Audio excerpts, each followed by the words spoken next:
We get a lot of calls from people who want to know what they should tell the insurance adjuster. And the first thing you need to understand is that there are at least 2 insurance adjusters involved. And the answer is different depending on which one you're talking to. The insurance adjusters can be pretty aggressive. So this is why we get calls, because people have gotten 12 calls over the course of a week or 2 and they want to know what to say.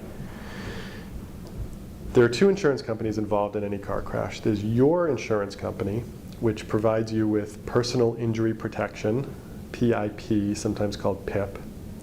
And then there's the other insurance company for the driver who hit you. Now, you deal with these 2 very differently. Your insurance company, you need to cooperate with to a certain extent, because they're going to pay up to $15,000 of your medical bills.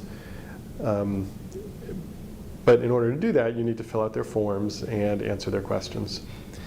Now, the one thing I would say with your own insurance company, even though they're supposed to be on your side, is don't give them a recorded statement.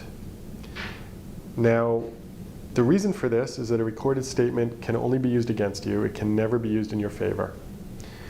Sometimes your insurance company is going to insist on it. Some of them do that, sometimes without real rhyme or reason. And if they do, it puts you in a tough spot, because if you refuse, they may stop paying your medical benefits. In fact, with our clients, when that happens, we have a tough decision to make. What we sometimes do is say, okay, we will let our client give a recorded statement, but I, the lawyer, am going to be sitting in the room with them. And if you ask them any inappropriate questions, I'm going to put a stop to it and advise them. If you don't have a lawyer, you've got a tough situation, because they're going to use a recorded statement against you, but if you don't give it, they're going to stop paying your medical bills. If you have health insurance, that's not necessarily the end of the world, because if your auto insurance stops paying your medical bills because you won't give a recorded statement, your health insurance will usually pick up the slack.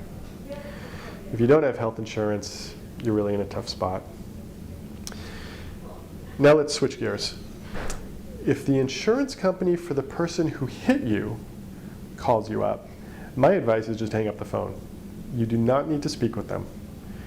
I advise people who are going to try and settle the case themselves, do as much of it as you can in writing. In particular, anything they say, get it in writing. If they make you an offer, get it in writing. If they threaten you, which they sometimes will do on the phone, get it in writing. If you insist upon talking with them on the phone and negotiating that way, do not let them record you. I have seen cases ruined by recorded statements, and I know that you're planning to only tell the truth, but you have to understand these insurance adjusters have been doing this a long time.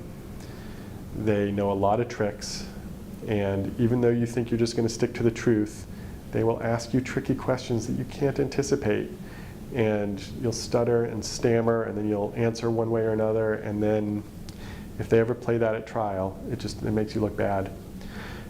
So please, don't give a recorded statement to the other insurance company, and don't give a recorded statement to your own insurance company unless you really have to.